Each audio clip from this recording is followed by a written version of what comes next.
para o mal, então não brinca disso. Porque o pecado não mata só porque eu, diz o Senhor, meti na cabeça que quem não fizer o que eu não gosto vai morrer. Não, não, o pecado mata porque o pecado mata. Assim como o Covid-19 pode matar se pegar um cara cheio de comorbidades. Mata, não dá para brincar com isso. Pode destruir você. E vicia. E o vício nisso destrói. Assim como o condicionamento na prática do amor e da justiça te edifica para a vida, te edifica na direção daquilo que produz saúde para a sua existência. Portanto, que resultados colhestes naquele tempo em que vocês se entregaram a isso? Não esqueceram de como foi horrível? Eu não me esqueço de como foi horrível. Eu me entreguei completamente. Durante 2 fases da minha vida, eu disse, eu estou de saco cheio. E me entreguei. E quase sou levado à morte. Na primeira vez, objetiva e diretamente levado à morte todo dia. Até que na angústia da minha aflição, eu disse, cansei, me salva disso. E aí aprendi a prática da justiça, da oração, do jejum, da obediência, do amor, não por emoção ou por sensação, mas por determinação da consciência. Me entreguei à prática do amor, que me salvou, que me fez produzir filhos maravilhosos e netos. Mas há 20 e tantos anos atrás, cansado de tanto pecado cristão à volta de mim, cansado, eu achei que o meu cansaço era algum tipo de álibi para eu pedir um time out de descanso daquilo tudo e viver o que me desse vontade de viver, e não aguentei nem um ano. 9 meses depois, o prazo de uma gestação, eu estava absolutamente cansado e com a mente lúcida de um homem maduro no Evangelho e na vida. Olhei para aquilo e encarei a morte de frente e falei, meu Deus, como a tua graça é maravilhosa, maravilhosa graça na qual eu tenho vivido todos os dias da minha vida, e maravilhosa graça que me ilumina, maravilhosa graça que me acolhe, maravilhosa graça que me transforma, maravilhosa graça que me fortalece, maravilhosa graça que me ilumina para eu enxergar que o salário do pecado é a morte e que a entrega a qualquer forma de pecado só produz o vazio da angústia que mata. Portanto, que resultado colhestes? Você pode já me dizer isso? Que resultado você colheu da gandaia a qual você se entregou? Aí tem gente que fica pensando que é Deus de cima, olhando assim, seu safado, sem vergonha, vou bater em ti, vou te esbofetear, não me obedeceu, agora eu vou bater em ti, a minha mão vai te esmagar. Para com isso, né? Deus é Deus, ele não precisa dessa porcaria que tem a ver comigo, com você, com os humanos entregues à baixaria. Não. Não é o salário de Deus aos pecadores que é a morte, é o salário do pecado, é a coisa em si. É aquela prática em si que mata a gente. É aquela prática que nos traz sentença e juízo e morte. É aquela prática. Ou seja, sou eu mesmo que me mato. É você, pela entrega àquilo que na sua consciência você sabe que não é amor. Você pode criar o apelido que você queira, mas você sabe o que você faz que não é amor, que não é justiça, que não é justo, que não é bom, que não é saúde, que não vai te fazer bem, que não vai te edificar, que ao contrário, está te desconstruindo, está te desestruturando, está acabando contigo todo dia. Não importa se você use o escopo da teologia, acaba contigo todo dia. Porque você está brincando de pecar só porque você diz que em Cristo a lei morreu. Cara, você não deixou a lei ficar morta, você foi fazer respiração boca a boca com ela, você a ressuscitou na sua vida e você a levantou na sua vida não para te santificar, porque ela não te santifica, ela só mostra a profundidade da tua própria doença e aprofunda, portanto, o pecado na tua própria vida.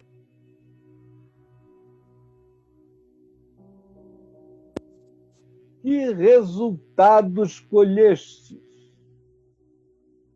Me responda, qual foi o resultado? Foi legal? Você está feliz hoje?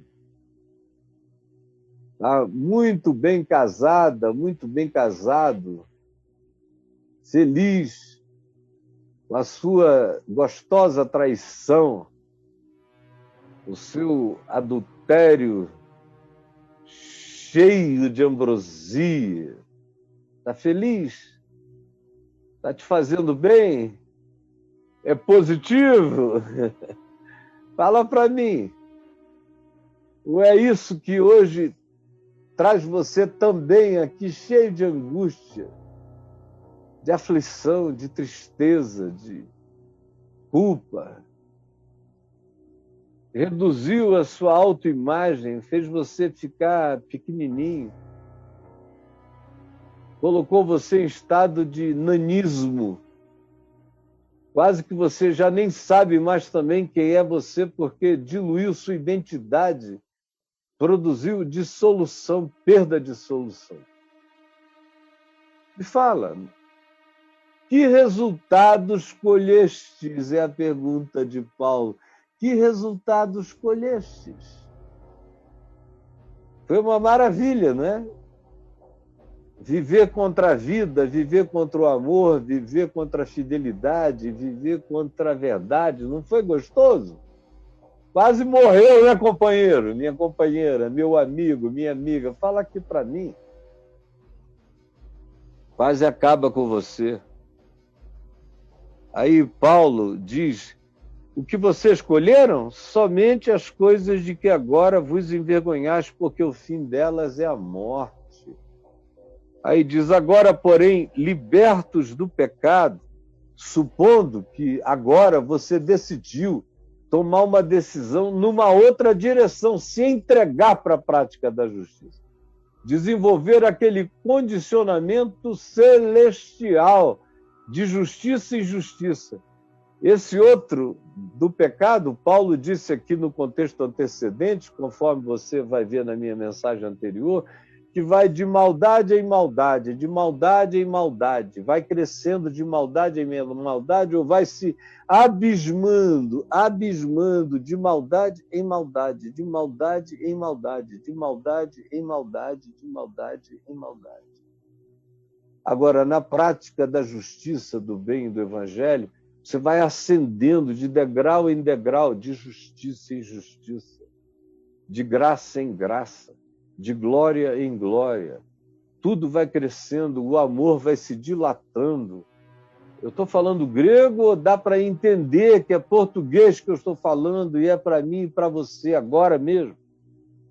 Agora, porém, se existe esse agora, que interpõe esse porém ao crescimento de maldade em maldade, mudando o fluxo para ser de amor em amor, de justiça em justiça, libertados do pecado, porque a gente disse não.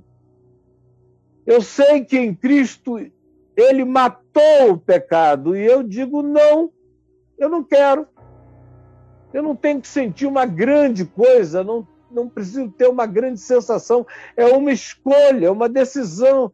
É decisão, é na mente e no coração. Transformados em servo de Deus, tendes o vosso fruto, o vosso resultado para a santificação, que eu expliquei o que é. E, por fim, a vida eterna. Isso tudo está dito. E agora, ele diz, se o salário do pecado é a morte, todavia o dom gratuito de Deus, o dom gratuito, a dádiva. Cara, a dádiva gratuita de Deus é a vida eterna em Cristo Jesus. Aí ele prossegue para a gente entrar na quarta pergunta. Porventura ignorais, irmãos, pois falo aos que conhecem a lei, que a lei tem domínio sobre o homem toda a sua vida. Aí o cara que chega para mim diz assim, Caio, você está levando isso muito radicalmente, esse negócio de que a lei morreu em Cristo. Para com isso. Não é tanto assim. Eu digo, a decisão é sua. Você pode escolher, meu filho. Pode escolher ser um servo da lei. E fica sabendo disso, que a lei tem domínio sobre o homem enquanto ele vive. Então, ou a lei morre, ou você está casado com ela. Foi por isso que eu me divorciei da lei. E aí você diz, como é, Caio, que você se divorciou da lei? Eu me divorciei da lei na cruz. Na cruz de Cristo, a lei morreu. Eu olhei e vi que em Cristo Jesus a lei estava morrendo. A lei morreu. E foi por isso que Jesus disse, está tudo pago. Está tudo consumado, está consumado. A menos que o cara queira ser completamente estúpido de compreensão e não queira ler o Evangelho e se leia de olhos fechados e de ouvidos tapados. Mas quando Jesus disse, está consumado, tetelestai, está pago, o que ele está dizendo é que toda dívida que a lei impunha sobre mim, sobre todos nós, foi paga por ele. Por ele, na cruz. Então, ele matou a lei na cruz. A lei morreu em Cristo. Paulo diz isso aqui em Romanos várias vezes. Diz aos Gálatas, diz aos Filipenses, diz aos Colossenses. O escritor de Hebreus diz diversas vezes que a lei morreu em Cristo. A lei morreu em Cristo. Por isso eu me divorciei da lei, porque como eu creio em Cristo e creio no que Jesus fez por mim na cruz, quando eu creio no que Jesus fez por mim na cruz, eu aceito o fato de que eu estou divorciado da lei em Cristo Jesus. Eu estou divorciado da lei em Cristo Jesus. A lei morreu, eu era casado com ela antes. Eu fiquei sabendo dela quando eu era bem criança, lá em casa, minha avó. Minha avó começou com idolatria na minha cabeça.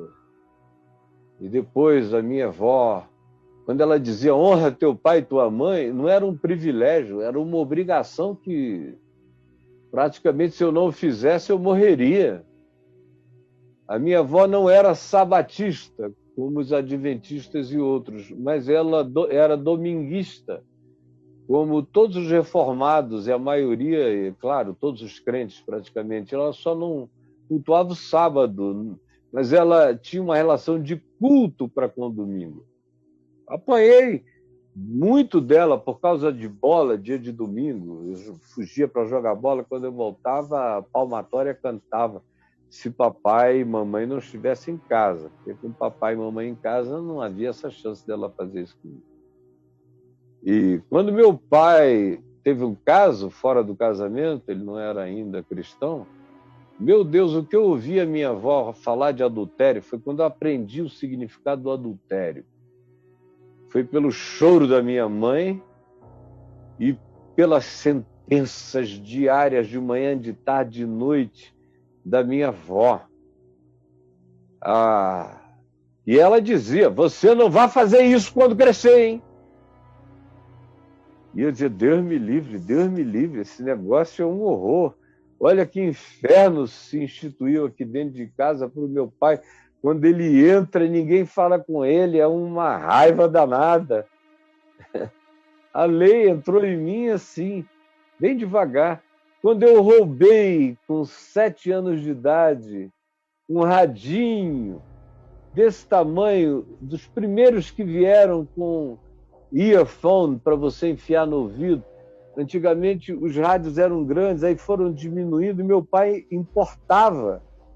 Dentre as milhões de coisas que ele fazia, ele importava esses equipamentos, até que chegaram aqueles rádios mínimos, pareciam uns mousezinhos, com um aparelhinho de ouvido. Eu achei lindo. Lá na casa, no estoque do meu pai, havia milhares e milhares e milhares. Eu fui lá, aquele cheiro de plástico me encheu de tesão, aquela vontade de ter um rádiozinho. Eu fui lá e meti a mão, peguei o meu, escondi, ouvi e quase morri de culpa. Desliguei e fiquei em desespero. Eu sou um ladrão, eu sou um ladrão, eu sou um ladrão, eu sou um ladrão. Até que indo para o sítio no sábado, na janela de trás do Fusquinha que abria, tinha um morceguinho que abria nos Fuscas ali da década de 50, 59, 60, 61. Você abria e às vezes abria em cima também. E eu joguei pelo lado. Até hoje eu sei o lugar onde caiu em Manaus, quase na frente do Aeroclube. Aquilo foi rodando na direção da lama. Nunca mais esqueci. Eu saí dali dizendo, eu roubei. Eu já não sou mais virgem. Eu roubei. E quando eu disse as minhas primeiras lorotas e mentiras, sem gravidade, só falei mentira com gravidade depois de quase adulto. Na juventude eu já falei. Na juventude, sem evangelho, eu falei algumas com muita gravidade. Mas, fora isso, eu só ganhei conhecimento da mentira. Por causa do não dirás falso testemunho. Quantas vezes eu disse que a minha irmã fez o que ela não fez, que os meus irmãos, meu irmão tinha feito o que ele não tinha feito, os meus amigos, meus primos, enfim, eu conheci a lei lá em casa, na Apurinã, na Japurá com Apurinã, pela boca da minha avó, mãe velhinha, eu entendi a lei. Ela foi o meu Moisés, que me introjetou uma quantidade enorme de culpas. E eu fiquei debaixo do domínio daquela culpa. E foi sob o domínio dessa culpa que eu quase tirei a vida. No esplendor da juventude, de tão angustiado de culpa e de falta de sentido para viver. Foi a acumulação crescente da introjeção daquela culpa que me levou a um estado de desesperança total sobre eu mesmo.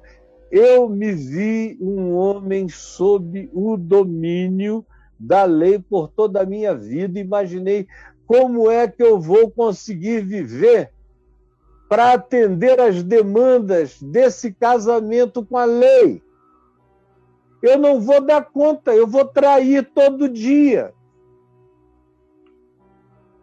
E aí, casado com a lei, eu descobri que Jesus tinha morrido por mim e que tinha rasgado o Velho Testamento da lei comigo, de mim com a lei.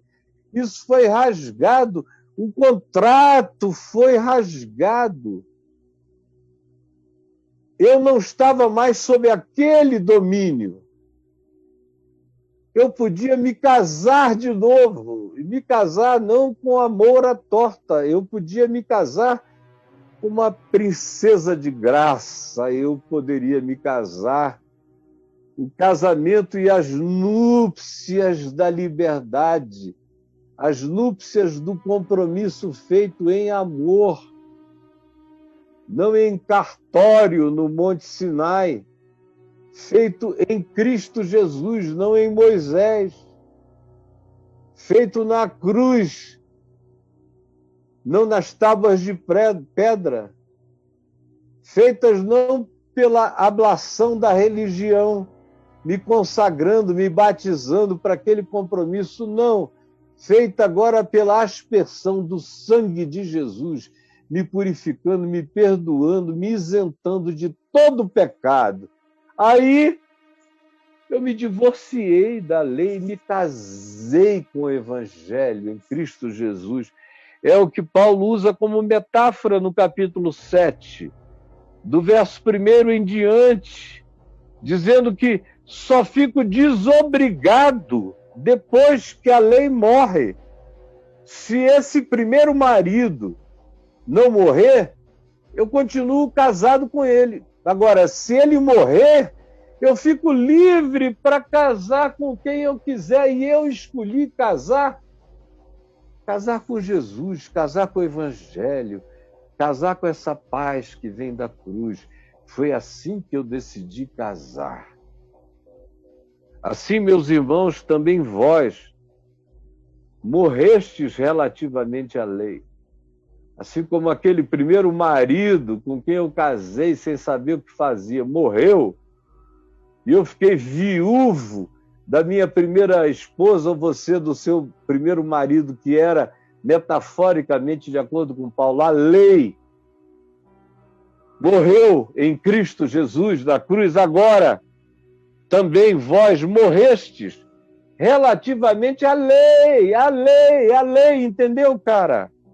A lei, por meio do corpo de Cristo na cruz, morrestes em Jesus para pertencerdes a outro, como João Batista disse, ao noivo, pertencerdes a ele, a esse casamento, a essa comunhão, a essa nova conjugalidade, para pertencerdes a Cristo, a saber, aquele que ressuscitou dentre os mortos. Eu estou falando português, e você está lendo português. Aquele que ressuscitou dentre os mortos, e deste modo, e só deste modo, frutifiquemos para Deus. A gente não consegue dar o fruto para Deus sem ser desse modo, porque aquele outro casamento era muito infeliz, eu vivia com medo de culpa, não olha para ali, não pega ali, não toca aquilo ali, não bebe isso, pelo amor de Deus, finge que não viu, finge que não ouviu, finge que não desejou, era um horror, você sabe o que eu estou falando, culpa de dia e de noite, transtorno psicológico, mental, esquizofrenia, todo tipo de medo, de divisão interior, era um inferno. A lei tornou a minha alma num inferno culposo, libidinoso, lascivo, luxuriento, cheio de desejos, de competição, de disputa, de facção.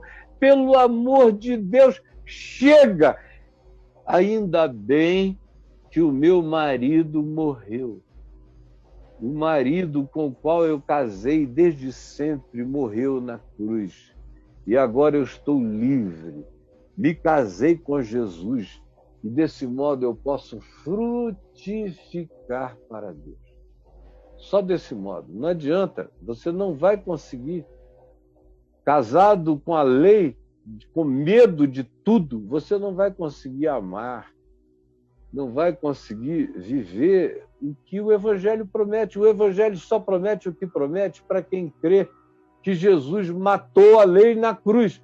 Quem não crê nisso não usufrui a vida abundante que Jesus promete, jamais vai continuar casado com esse marido torturador. que para mim era pura tortura, e para você e para o mundo inteiro também tem sido. Se ele não morrer e eu não me casar no novo casamento, nas novas núpcias espirituais com Jesus, com Cristo, eu não vou frutificar para Deus jamais. Porque quando vivíamos segundo a carne, as pulsões do condicionamento entregue, como eu falei sexta passada, as paixões pecaminosas postas em realces pela lei, que a lei tem esse dom de fazer o meu desejo crescer pela culpa. Aí fica enorme. Essas coisas somadas operavam em mim a fim de que frutificassem para a morte. Quanto mais eu dizia, ai meu Deus, a lei está me vendo, eu estou traindo a lei, e quanto mais eu reconhecia que a lei só suscitava em mim tesão da morte, mais horrível era a minha mente, meu coração, minhas emoções, meus sentimentos, meu modo de viver, como da maioria dos humanos que vivem nesse ciclo. Não, tem gente que não vive assim, mas tem outros que foram condicionados aos milhões a viver assim, como foi o caso de Paulo, que só escreve sobre isso, que ele próprio está falando da doença dele e da cura dele, de como ele saiu disso no Evangelho, e só por causa do Evangelho. Dessas coisas que operavam nele e que só frutificavam todo dia, mesmo subjetivamente, mesmo que ninguém visse, era só angústia de morte. Isso adoece, isso produz todo tipo de ansiedade, de medo, de pânico, de angústia, de pecaminosidade. É horroroso existir assim. Aí ele faz a nossa quinta e última pergunta: que diremos, pois? Que diremos, pois? Você já viu que é uma sequência onde uma coisa vai respondendo à outra. Que diremos, pois?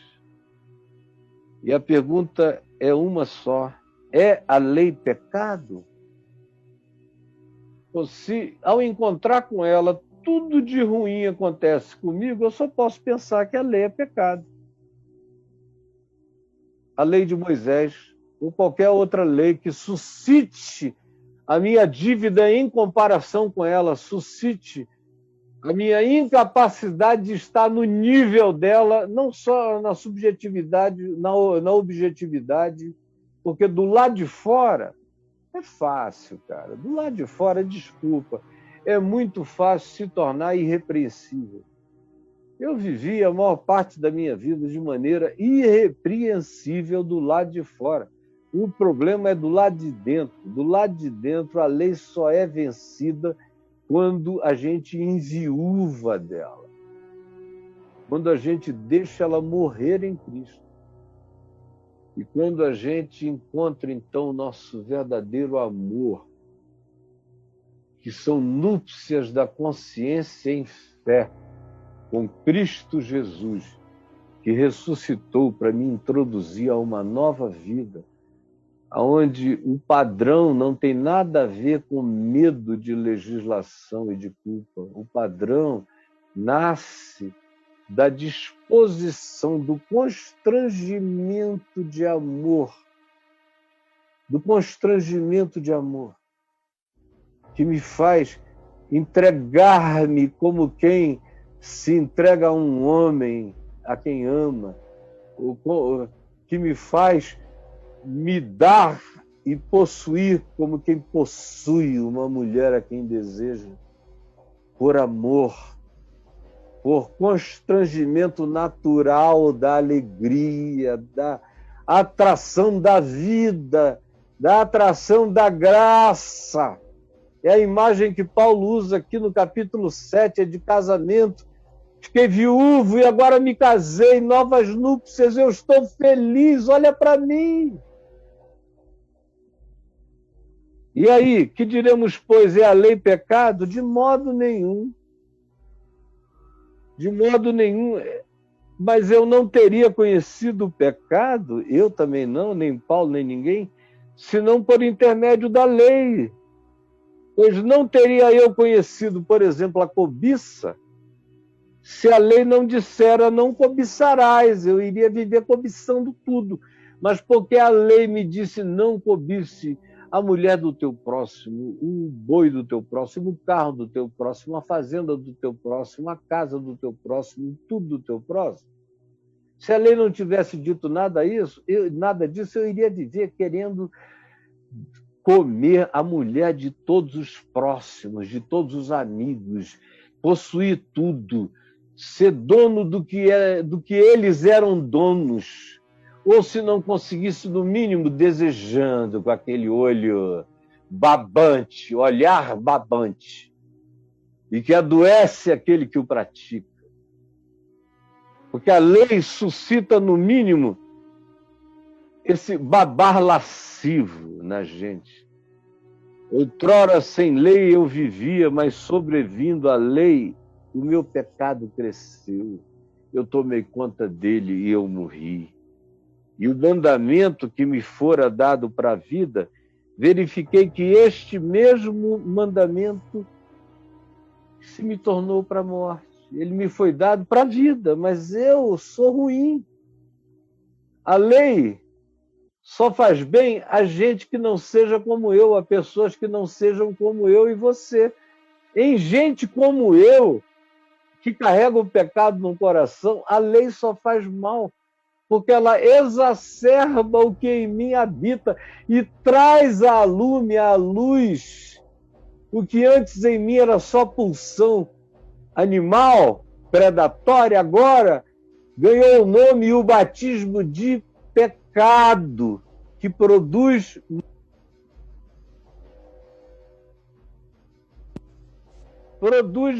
morte. Produz morte. E o mandamento que me fora dado para a vida, verifiquei que este mesmo se me tornou paradoxalmente, ambivalentemente para a morte.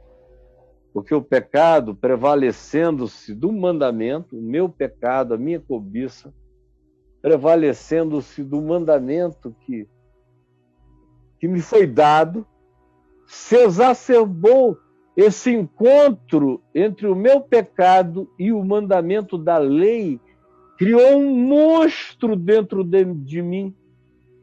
Um monstro que cresceu, cheio de enganos, e me enganou e me matou. Afinal, deixa eu dizer, Paulo diz aqui, a lei, não tem nada de errado com a lei. A lei é santa. A lei é justa. A lei é boa. Ela não manda nada errado. Não farás para ti imagens de escultura. Quem assim se preserva de transformar seu Deus num objeto, deixa de diminuir seu cérebro, sua mente, sua intuição, porque quem tem no seu Deus, ou tem num objeto o seu Deus, esse será sempre do tamanho daquilo a que cultua. Tudo nele ficará desse tamanho. Então a lei é boa, me livrou de um limite tão perverso, tão apequenado, tão diminutivo. A lei é boa. Quando ela diz, descanse no sábado, ela está se antecipando a guerras de sindicatos que só viriam milhares de anos depois e reconhece que a natureza humana precisa de lazer, de descanso, de mudança no cotidiano do trabalho, faz bem à mente, à alma, ao espírito. É boa. Quando diz, honra teu pai e tua mãe, pode haver coisa mais gloriosa e saudável do que essa? Quando diz, não traia a sua mulher, seu marido, não está dizendo o que há de melhor para se dizer numa relação, porque não tem nada que destrua mais relações do que a gente desrespeitar o outro nesse nível, entre outras formas de desrespeito. não roube. O que é que há de errado nisso? Ou qualquer outro mandamento da lei, não cobiçarás a casa do teu próximo, a mulher do teu próximo, a vida do teu próximo, as conquistas do teu próximo. Não cobices, ao contrário, alegra-te com ele. Mas quando a lei veio, eu descobri que eu não conseguia me alegrar com ele, eu descobri que eu só conseguia cobiçar o que era dele. Mas a lei mesmo é santa, justa e boa. Eu é que sou ruim. O que ela revela é quem eu sou. Ela faz psicanálise absoluta dos meus estados culposos. E a própria psicanálise ensina no máximo os mecanismos de transferência, mas não é capaz de dizer a ninguém: estão perdoados os teus pecados. Levanta, vai em paz. Não te preocupes mais com isso. Vai, não peques mais. Está consumado. Está feito. Está consumado, está feito. Não há mais dívida nenhuma. Vai em paz. É isso que Jesus faz. E aí, eu vivo não mais sob os auspícios da lei, que somada à minha natureza produz esse monstro que destrói a humanidade todo dia, especialmente aqui no ocidente da Terra, onde nós temos uma cultura judaico-cristã e aprendemos da lei de Moisés, e até o Evangelho foi ensinado como lei para as pessoas.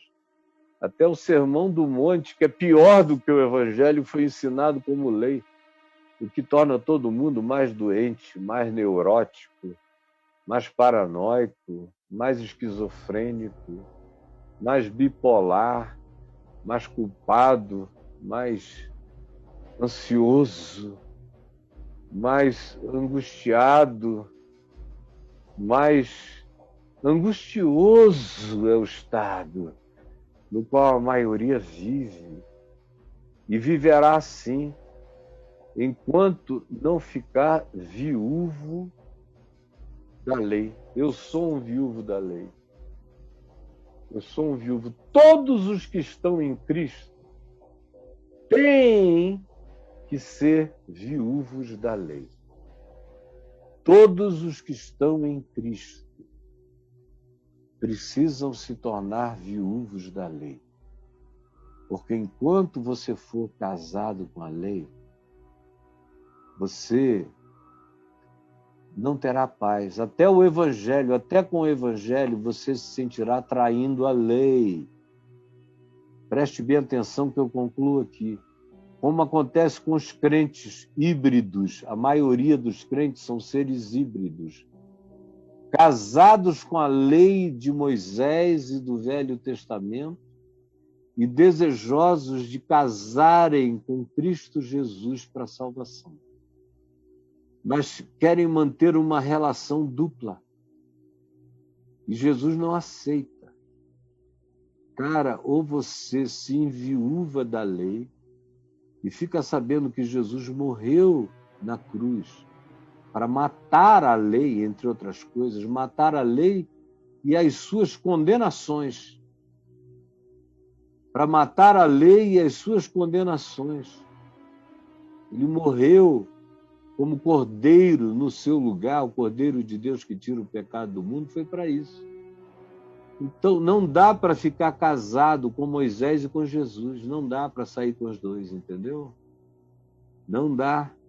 Você tem que decidir, como Paulo diz em 2 aos Coríntios, capítulo 3. Leia aí, meu irmão. Não dá para casar com a lei da morte com a lei da vida, com o ministério da morte das tábuas de pedra em Moisés e com o ministério da vida em Cristo Jesus. Não dá. Não creia em mim, não. Leia Romanos 7, leia 2 aos Coríntios 3, por exemplo. Não dá. Você tem que decidir, e eu espero que você decida hoje. Ficar viúvo da lei em Cristo, na cruz. Na cruz, eu fiquei viúvo de Moisés e da lei. E eu estou livre, fiquei livre, e casei com Jesus. Como disse João, que era o amigo do noivo, ele disse, eu vi vir o noivo. E agora essa alegria toda minha, convém que ele cresça e que eu diminua. É por isso que o Novo Testamento chama aqueles que creem em Jesus, como eu, de noiva do Cordeiro. Porque eu não sou noiva de Moisés e não sou noiva dos carneirinhos imolados no templo ou no tabernáculo antes dele. Eu sou noivo de Cristo Jesus porque o Cordeiro de Deus levou o meu pecado. Eu fiquei livre daquele marido pesado, daquela vara pesada, daquelas tábuas de pedra, daquele véu na face para ninguém enxergar a verdade sincera do desvanecimento da cara da lei em Moisés. Fiquei livre dessa mentira, desse tapume. Em Cristo Jesus é com a cara para fora. É com o rosto patenteado na direção da luz. Eu ando, porque em Cristo Jesus eu fiquei viúvo da lei e contraí novas núpcias, núpcias de liberdade, da vida abundante, sem medo de nada, sem nenhum medo de gozar o gozo no Espírito e de ser feliz em Deus, em Cristo Jesus, porque está tudo pago.